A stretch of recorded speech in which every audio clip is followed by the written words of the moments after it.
Look how careful the old man is with that mop. Brett Vance said it loud. Loud enough that the whole gym heard. Loud enough that the squeak of sneakers stopped for a second. The janitor kept moving, head down, bucket in one hand, mop in the other, dragging a slow gray line across the hardwood.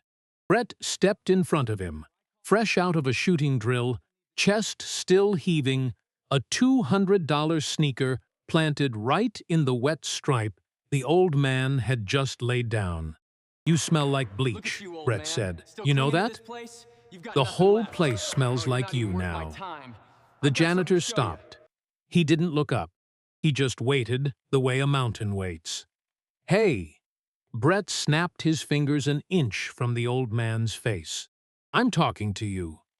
He grabbed the mop, yanked it, and tossed it clattering across the floor. A dozen kids watched from the sideline. Nobody moved. Nobody said a word.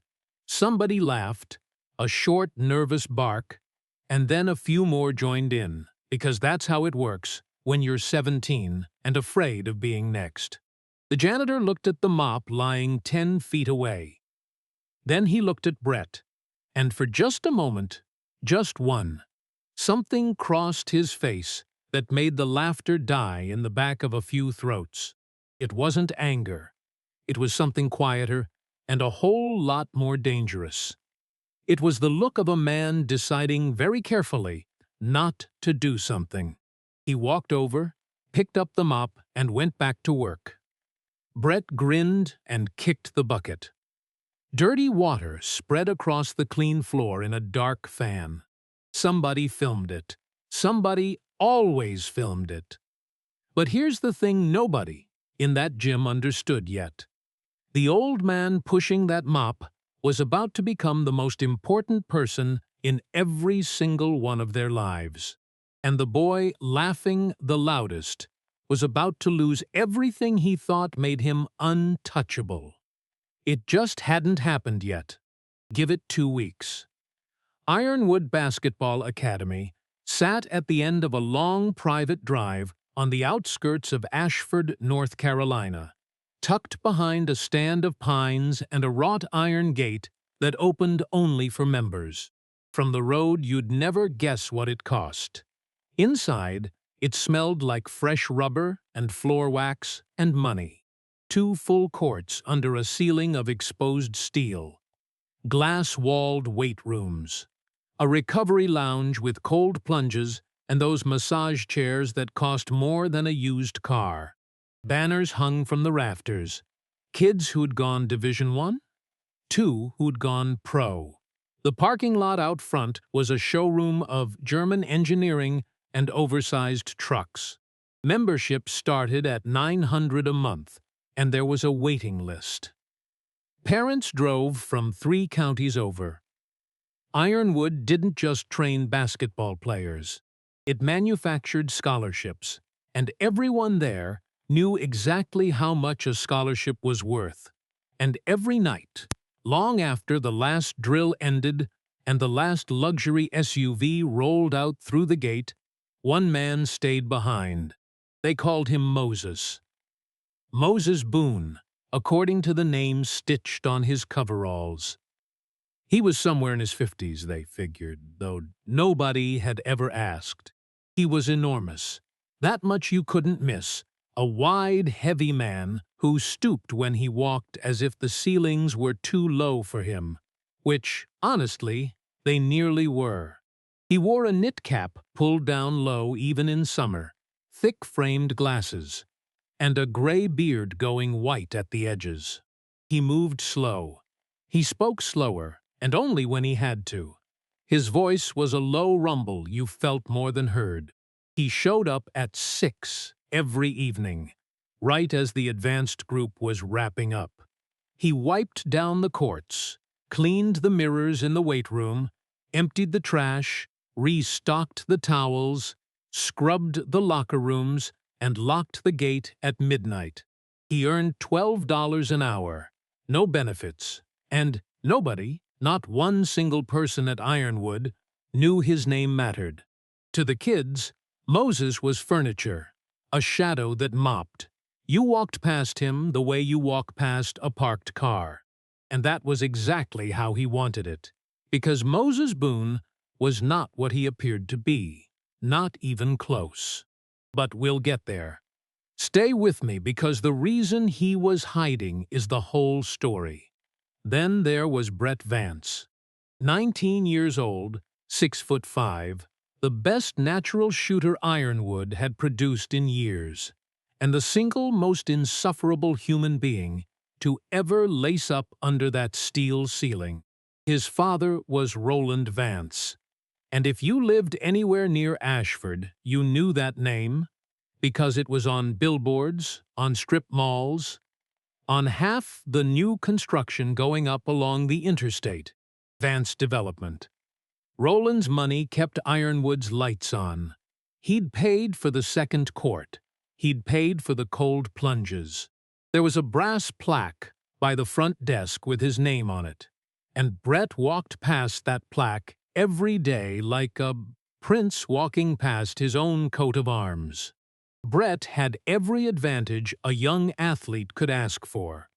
Private coaching, the best equipment, highlight reels his father paid a guy to edit, college scouts already circling. And still, underneath all of it, there was something cracked. Because Roland Vance was not a man who handed out praise. He handed out expectations, and then disappointment when they weren't exceeded. "You've got more than anyone I ever had," Roland told him once. Over a steak dinner Brett couldn't taste. "And you still fold when it counts. You're soft. Soft." That word lived in Brett's chest like a splinter he couldn't dig out. So Brett went looking for someone to feel bigger than. Someone who couldn't push back. Someone invisible. He found Moses. It started small. It always starts small.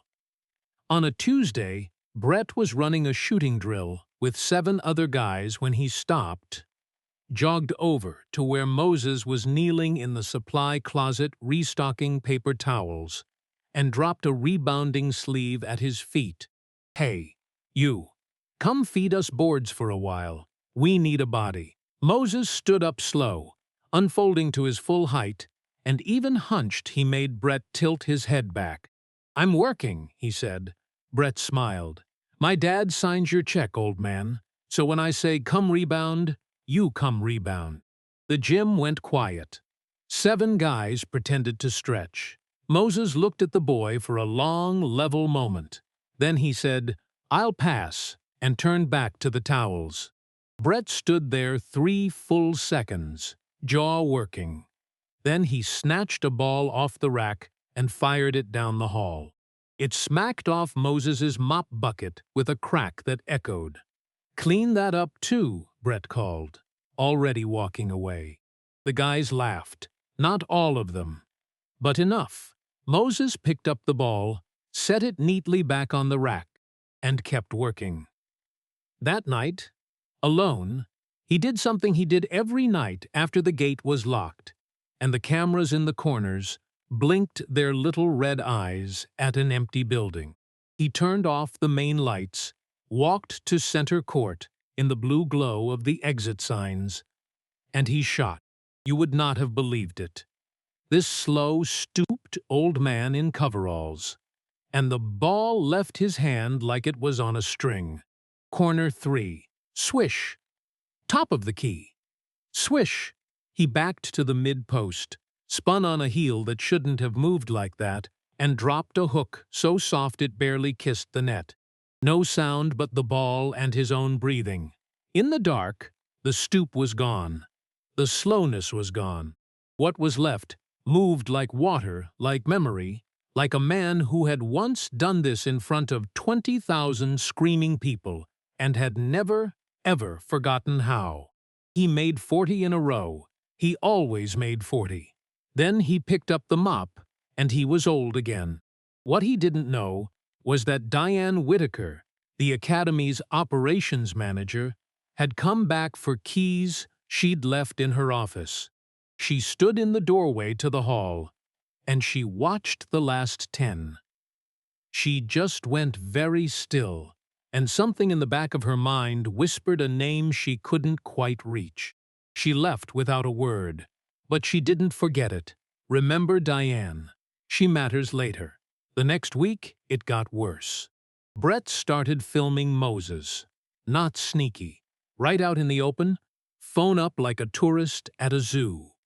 Ladies and gentlemen, he narrated, following the old man down the sideline, meet the Ironwood mascot. Watch the footwork. Elite. Sometimes get this man a jersey. Number 0. He posted it. Our janitor thinks he plays here. Bro, you are the entertainment. It got 200 likes before Moses even finished his shift.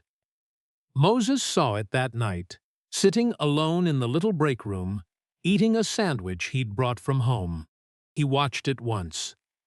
Then he set the phone face down and finished his food, chewing slow, staring at nothing. Wednesday, Brett dumped Moses's supply closet, poured out the closet where the old man kept everything organized, mop heads, gloves, disinfectant, all of it lined up like a man who'd spent years in places where order was the only thing that kept you sane. Moses found it 20 minutes later stuffed in the dumpster out back, mop heads soaked in somebody's leftover protein shake, gloves shredded, and a note in black marker taped to the bag, where your stuff belongs. He pulled it all out, washed what he could, replaced what he couldn't out of his own pocket. Didn't report it. Who was he going to report it to? Diane ran the schedule, not the kids. And the man who actually owned the place, well, nobody had seen the owner. Ironwood had changed hands quietly a few months back, some holding company nobody could pronounce, and the day-to-day had been left exactly as it was. As far as the kids were concerned, Ironwood belonged to Brett Vance. Thursday. Brett walked into the break room during Moses's 15-minute dinner and looked at the 2 younger kids eating at the other table. "Y'all are eating in here with him?" He said it easy, like he was talking about the weather. "Smells like a mop bucket. I can't even taste my food." One kid picked up his plate and left. The other followed a few seconds later. Moses kept chewing, eyes down, jaw tight. "See," Brett said, leaning in the doorframe, smiling, "nobody wants to sit with the help. Take the hint." That was the night Moses came the closest. He was mopping center court when Brett came out of the locker room, fresh sneakers, and walked a straight line across the wet floor Moses had just finished, leaving a trail of prints on every board. "Missed a spot," Brett said, not stopping. Moses's hands closed on the mop handle. His knuckles went pale. His shoulders dropped, just slightly, just an inch, into a stance that hadn't surfaced in 20 years, weight balanced, breath going short and controlled. His body remembered something his mind had spent 2 decades trying to bury. Then he caught himself. He loosened his grip. He rolled his shoulders back down. And he started mopping again. But his body had remembered, and that sight scared him more than Brett Vance ever could. Somebody noticed. There's always somebody. Her name was Emily Ross. 24, a physical therapy student who'd taken a part-time front desk job at Ironwood to pay for school. Quiet. Watchful. The kind of person who saw things other people were too busy to see. And what she saw was starting to keep her up at night. She watched Brett throw a towel at Moses's face during a Friday session, hard, a whip of a throw, and she watched Moses catch it, one hand, out of the air, snapping up faster than anything that big and that old had any right to move. And then, in the same motion, he pretended he'd just reached up to wipe his forehead with it. Smooth. Like he'd meant to, like it was nothing. But Emily had spent 2 years studying how bodies move. That wasn't a reflex you had. That was a reflex you trained, for years, until it lived below thinking. She narrowed her eyes and started paying very close attention to the janitor nobody looked at. One evening, she found an old sports magazine in a box of donated stuff in the storage room, 20-some years out of date. And on the cover was a young center mid-dunk, all shoulders and joy.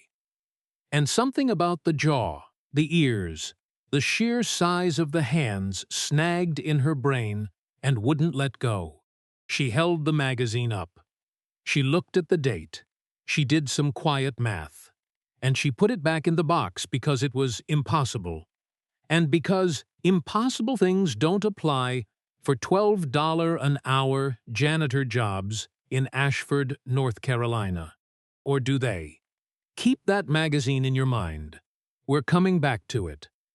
Over the weekend, Brett got bored of small cruelty and decided to go big.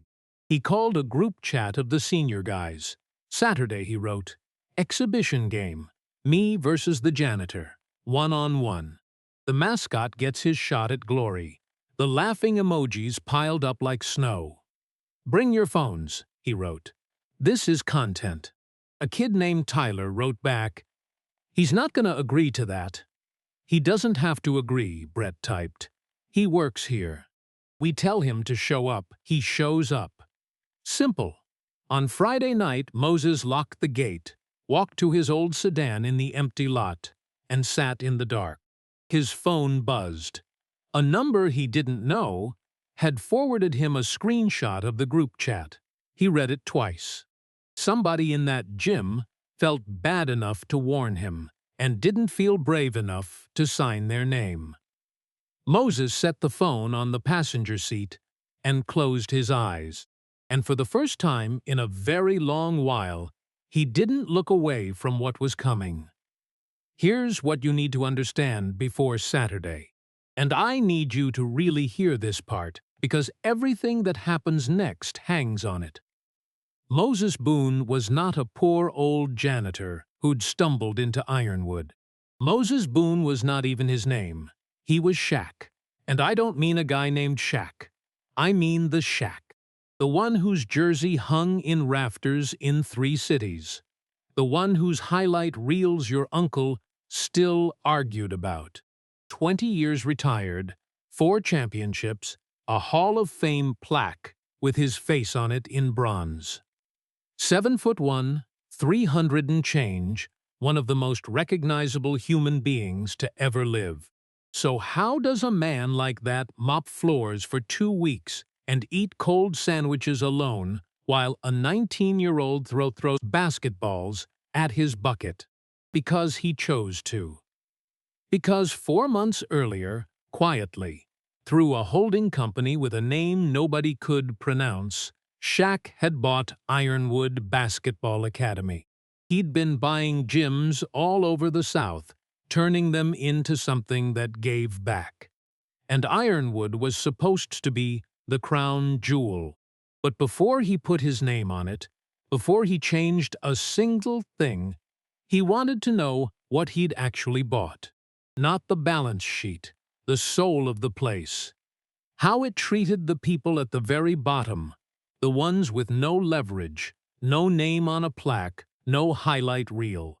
Because his grandmother used to say, you can learn everything you need to know about people by watching how they treat the person who cleans up after them.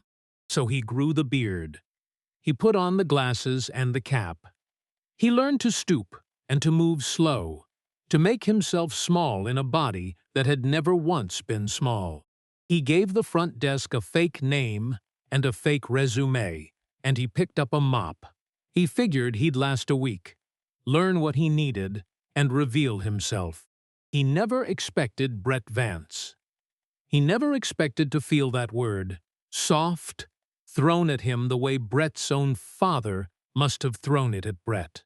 He never expected to stand in the dark shooting free throws just to remember who he was. And he never expected that the hardest thing he'd ever done, harder than any Game 7, would be to keep his hands at his sides while a boy who didn't know any better tried to make him disappear. He could have ended it any second with a sentence. "Do you know who I am?" He never said it. He wanted to see how far it would go. He wanted to see who, if anyone, would stand up for a man they thought had nothing. Saturday, he'd find out. Saturday, 2 o'clock. The gym was packed. Word had spread through that group chat like a grass fire. Every senior guy showed up. A bunch of the younger ones. Friends from other schools who'd never touched an Ironwood membership in their lives. 40, 50 people crowding the near court. Phones out, that jittery locker room energy crackling in the air. Somebody had a speaker going. Somebody was selling the whole thing like a title fight. Brett stood at center court in fresh everything, spinning a ball on one finger, bouncing on his toes, soaking it in. A slow chant started up. "Mop man, mop man, mop man." Moses walked in the side door at 2:15. Coveralls, cap, glasses. He looked like a man who'd come to fix a leaky faucet, not play a basketball game. "There he is!" Brett threw his arms wide. "The main event!" Laughter. A phone flash popped. "Come on, Moses," Brett called, waving him toward the court. "Don't be scared. I'll take it easy. 50%, maybe 40. I've got chairs to set up for the youth class," Moses said quietly. Brett's grin thinned. "Chairs can wait." His voice dropped, and everybody heard it anyway. "Get on the court. Or should I call my dad and have a conversation about whether Ironwood still needs a janitor?" The gym went silent. Everybody understood exactly what that meant. A man's rent. A man's dignity cashed in for content. Moses stood still for 5 long seconds. He looked around the room. 40 faces. 15 phones already recording. And in the back corner, Emily Ross, holding her own phone steady, wide angle, capturing everything. Because some quiet instinct had told her that whatever happened today needed a witness who wouldn't lie about it later. Moses set his mop against the wall, and he walked onto the court. The place erupted. Brett tossed him a ball. "Check it up, old man. First to 11. Win by 2. He was already grinning at his boys. "Try not to have a heart attack." Moses caught the ball one-handed, without looking at it.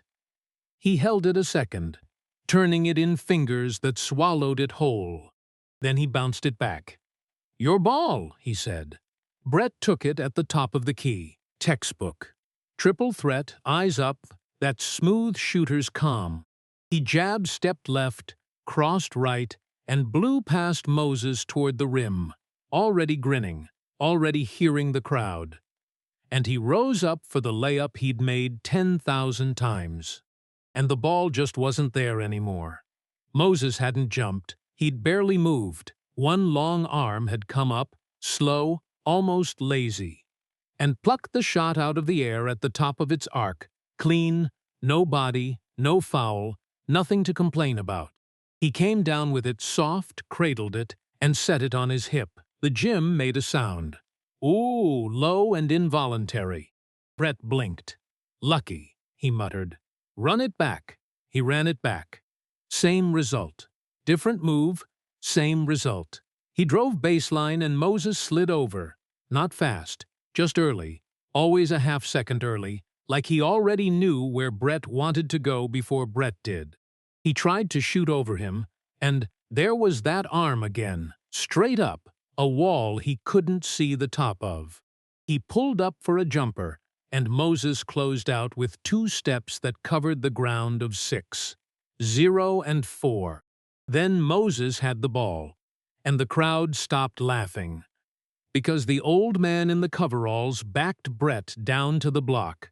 1 dribble, 2, patient, and dropped a jump hook so smooth, so effortless, it looked like something out of an old film reel. He didn't dunk it. He never dunked. He didn't need to. He just kept scoring, a hook here, a soft floater there, a step through so fluid that grown men in the crowd forgot to breathe. He wasn't fast anymore. His knees were shot. He was 52 years old. But underneath the age was a foundation nobody builds by accident, footwork, and instinct, and 30 years of muscle memory that don't ever fully leave. And against a 19-year-old who'd never once been made to feel small, it was not a contest. It was a lesson. Brett's face changed. The grin was long gone. His shots got rushed. His feet got sloppy. Frustration leaked into everything. He threw an elbow going for a rebound, hard, into Moses's ribs, and the crowd gasped, and Moses just absorbed it, took it without a sound, and set his feet again. "Fight back," Brett said, breathing ragged. "Stop letting me look stupid, and actually try." Moses said nothing. He backed him down, spun the other way this time, the way you fake a man out of his shoes, and laid it in soft off the glass. 10-0. Match point. Moses had the ball at the top, and he stopped. He looked at Brett, really looked at him, and for a second, the whole performance dropped, and something almost gentle crossed the old man's face. Then he went to work one more time, a slow rocking dribble, a shoulder, a step, and the easiest bucket you ever saw. 11-0. It was over. Moses didn't celebrate. He didn't pose. He didn't say a word to the boy who'd spent 2 weeks trying to erase him. He just held the ball out, an offer, and looked at Brett standing there with his chest heaving and his eyes wet and 40 people in dead silence around him. Brett slapped the ball away. Moses nodded, once. He turned to go get his mop, and that's when the side door opened. A man walked in out of the afternoon light, older 70s, silver hair cut close, a cane he clearly hated using. And every basketball person in that gym knew his face because it was Coach Leonard Barrett, 4 national titles, a Hall of Famer in his own right, a man whose name was practically a religion in that part of the country. He'd driven up for a clinic that wasn't until tomorrow. He'd arrived a day early, and he'd walked in on the last 2 minutes. He stopped just inside the door. His eyes went across the room, the crowd, the phones, Brett standing there humiliated. And then they landed on the big man in coveralls, holding a basketball, and Coach Barrett went absolutely still. His cane clattered to the floor. He didn't reach for it. "Oh my God," he said, not loud. But in that silence it carried to every corner. His voice shook. "Son." He took a step forward. "Is that?" He couldn't finish it. Moses reached up, slow, and pulled off the cap. Then the glasses. He straightened up out of the stoop he'd been faking for 2 weeks. All the way, up, and up, and up, until he was 7'1", and there was no hiding any of it anymore. And the face underneath the beard was a face that half the people in that room had grown up watching on television. And Coach Leonard Barrett, 4-time champion, a man who bowed to nobody, put his hand over his heart and lowered his head. "Hey, Coach," said the janitor, in a voice that wasn't slow or quiet anymore. Long time, the gym did not breathe. Somewhere in the back, a phone slipped out of somebody's hand and cracked on the floor, and nobody even looked. Then a kid near the front whispered a name. Just breathed it, and it moved through that crowd like a wave, the name, the real one, from mouth to mouth, until 50 people were staring at a man they'd walked past 100 times and had never once seen. Emily Ross, in the back corner, was crying and laughing at the same time, and her phone never stopped recording. And Brett Vance. Brett Vance stood at center court, and the blood drained out of his face as the full size of what he had done, on camera, for 2 weeks, to that man, landed on him all at once. Here is where a lesser story would end. Big man revealed. Bully humiliated. Cue the music. But that's not how the world actually works. And it's not how this ends. Because Brett Vance had a father. And Roland Vance did not lose. By Monday morning, the video was everywhere. Emily's footage, all of it, unedited, start to finish. 2 weeks compressed into the moment a legend picked a boy apart and then took off a cap. Millions of views by lunch. The comments were a flood. But by Monday afternoon, Roland Vance had a lawyer, and by Tuesday there were papers. They didn't sue SHAQ. You don't sue a beloved icon and win the public. What Roland did was smarter and uglier. He went to the media consultant on his payroll, and by Wednesday, a 14-second clip was running on every local station. Just the elbow. Just Moses absorbing Brett's elbow, cut and slowed so it looked like the giant had shoved a kid. Legend or bully? The Chiron read. Retired star humiliates local teen in private gym. Family considers action. No context. No 2 weeks of torment. No group chat. 14 seconds, and 14 seconds is enough to poison a lot of wells.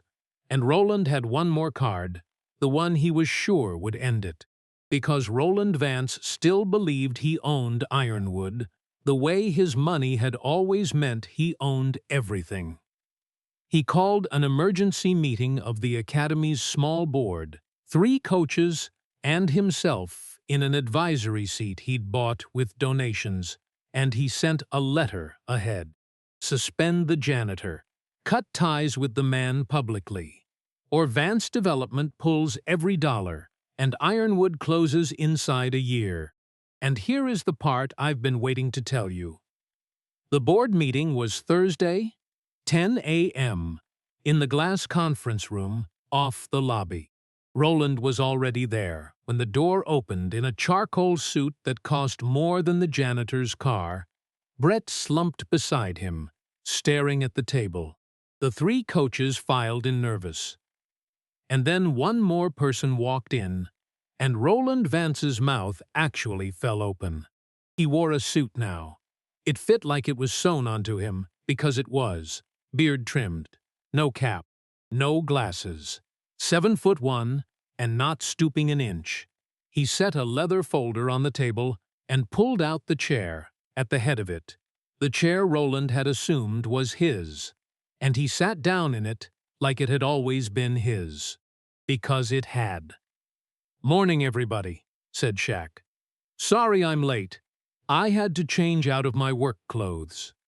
Roland's lawyer leaned to say something, and Roland waved him off, still not understanding, and said, "I don't know what you think this is, but this board does not answer to you." SHAQ opened the folder. He slid a single sheet across the glass. Actually, he said, "It does." He let it sit there. 4 months ago, a holding company bought Ironwood Basketball Academy. Every share of it. That's the company. He tapped the paper. And that's me. I own this building, Mr. Vance. I own the court your son plays on, and the plaque with your name on it by the front desk. I've owned it the whole time you've been threatening to close it. The silence in that room was a physical thing. I came here as a janitor, SHAQ went on, quiet now, because I wanted to know what kind of place I'd bought before I put my name on it. And your son showed me. He showed me for 2 weeks. He looked at Brett, and his voice didn't get angry, which was somehow worse. He showed me what happens here to a man that everybody decided didn't matter. And then Diane Whitaker stood up. Remember Diane, the manager who'd watched a stooped old man shoot 40 free throws in the dark and felt a name she couldn't reach? She'd spent 2 days deciding to do this, and now she opened a folder of her own and set it on the table with her hands shaking. "There's something the board should have seen a long time ago," she said. and she started laying out paper. 3 formal complaints filed against Brett Vance in the last 2 years. 2 from families who'd quietly pulled their kids out. 1 from an assistant coach who'd resigned after Brett threatened him during a scrimmage. Every one of them logged. Every one of them buried. And beside each complaint, Diane laid a second sheet. A donation from Vance Development, dated within a week of each one. New cold plunges after the first. The recovery lounge after the second. A resurfaced court after the third. Each time somebody spoke up about your son, Diane said, her voice steadying as she went, a check arrived, and the complaint disappeared. I kept copies. I told myself it was for a rainy day. She looked at SHAQ. I think it's raining. Roland's lawyer said settlement. He said mutual non-disclosure. He said his client was willing to make the 14-second clip go away and forget the whole thing if everyone signed. No, said SHAQ. First word he'd said in a while, and it stopped the room. No settlements, no NDAs. Emily's full video stays up. The complaints go to the State Athletic Association. And that clip your consultant is running? He almost smiled. My lawyers are already talking to those stations about what happens when you deliberately edit footage to defame a man. He closed the folder. You came in here thinking you still held all the cards, Mr. Vance. You've been holding a mop the whole time. You just didn't know it. Roland Vance stood up without a word, because there were none left. His face was gray. He gathered his lawyer with a look and walked to the door, and the whole way there his expensive shoes made the only sound in the room. Brett didn't follow. Brett sat there. The fallout came fast, and it came all the way. The full video, once people saw it, buried the 14-second lie in a single day. The stations issued corrections. The talk radio host who'd called him a bully read an on-air apology that sounded like it physically hurt. The State Athletic Association opened a review into Ironwood's buried complaints and the pattern of donations that had smothered them. Brett Vance was expelled from Ironwood. The board voted it unanimously, and this time no check could change it. Roland's advisory seat was dissolved. The brass plaque by the front desk came off the wall, and Diane Whitaker carried it out to the dumpster herself. And if you'd seen her face, you'd have known she'd been waiting years to do exactly that. Vance Development's name came off everything. Roland kept his company, but around Ashford, his name meant something different now, and money can't always buy that back. But here's what I want you to sit with, because it's the part most people miss. This story isn't really about Roland Vance getting what was coming to him. Villains getting what's coming to them is cheap. This story is about the boy. Because Brett Vance didn't disappear. He didn't transfer to some other program in some other town and start over pretending none of it happened. A week after the meeting, SHAQ did something nobody expected. He called Brett into his office, the same office, and Brett came in expecting to be crushed one last time. And instead, the biggest man he'd ever seen just looked at him for a while and then said, "Your dad ever tell you you were soft?" Brett's head came up, and whatever was on his face answered the question. "Yeah," said SHAQ. "Mine had a version of that too." He leaned back. "Everything you did to me, son, you were doing to that word, trying to prove it wasn't true by finding somebody smaller." He shook his head slow. "It never works. I could have told you that. You can't get big by making other people small. You just end up alone at the top of nothing." Brett Vance, 19 years old, started to cry in a way he probably hadn't since he was small, And he didn't try to hide it. SHAQ didn't hug him. Didn't tell him it was okay, because it wasn't, not yet. He just slid a card across the desk. Anger counseling. A good program over in Charlotte. Court didn't order it. I'm not your court. But if you go, and I mean really go, not 12 weeks with your arms crossed, then in a year, if you've done the work, you come see me. And we'll talk about whether there's a way back onto a court. Not this one, but a court. Brett went. He signed up for 12 weeks, and he stayed for 20. He never posted about it, never made it a comeback story. But 6 months later, a letter came to Ironwood. No return address. 2 lines in a kid's careful handwriting. I was wrong about everything.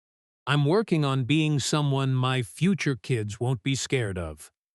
Diane recognized the writing. She brought it to SHAQ. He read it, folded it, and put it in his coat pocket. And he never mentioned it again. Some wounds don't close with an apology, but some people earn the right to try. And this one was trying. 6 months after that, Ironwood looked different. The banners were still up. The equipment was still the best money could buy. But there was a new sign over front boat door. Plain black letters on white. The Overlooked. And every Saturday morning, that $900 a month gym opened its doors for free. And it filled up with people who had never once in their lives been allowed inside a place like that.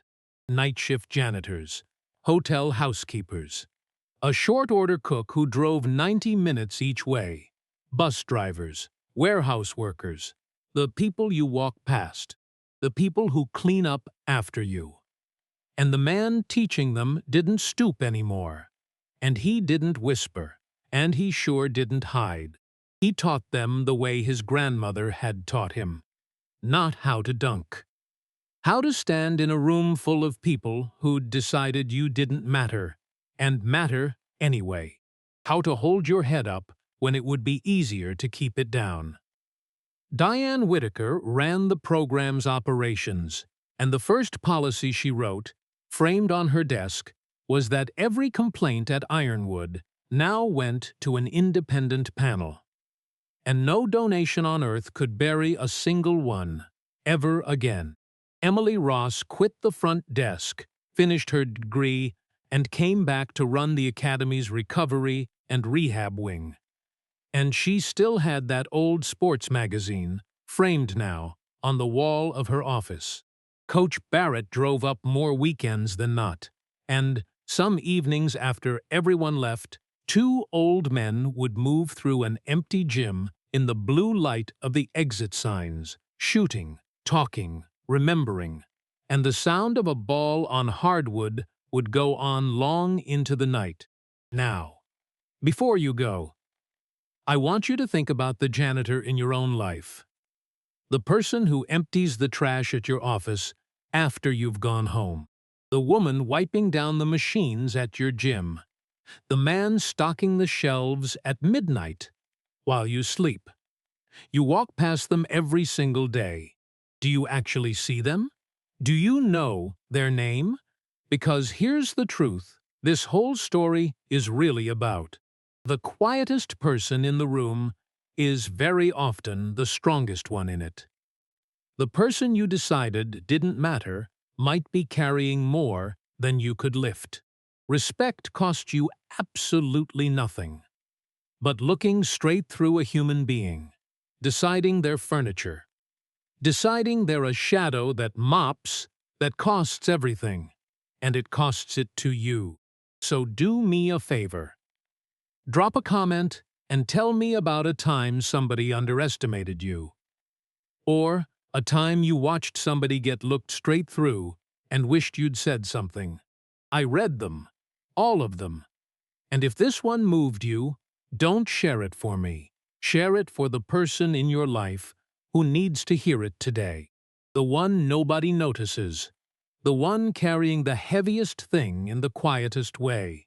Because somewhere, right now, There's a giant in a pair of coveralls pushing a mop, and the only difference between him and the people we throw away every day is that somebody eventually, finally, looked up. Look up.